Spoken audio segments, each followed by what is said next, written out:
unlike extraction games, which are very, I would say, more of a hardcore fan base, and is very focused on the thrill of, yeah, PvP is very much what it kind of lives on.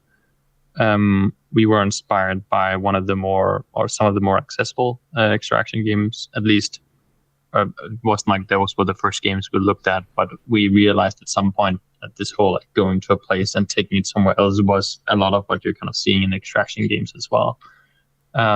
We looked at games like Dark and Darker, for example, and even Sea of Thieves, where it's a lot of like, well, you need to go on these like excursions, expeditions almost, and you have PvP content, and you're looking for various things to then bring back with you home to progress.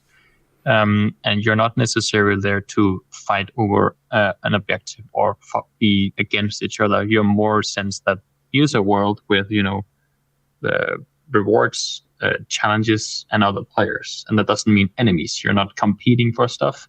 There are, for example, big bosses in our game, which is some of the kind of like high-end content players who will kind of be farming more over and over. It will be more challenging, more difficult. And the players don't have to fight over these, but there are only X amount of them within this, the lifetime of a Slip world. And therefore, like, you can either collaborate, you can wait, or you can find, another place where it spawns, or you could try and steal the loot from someone else, right?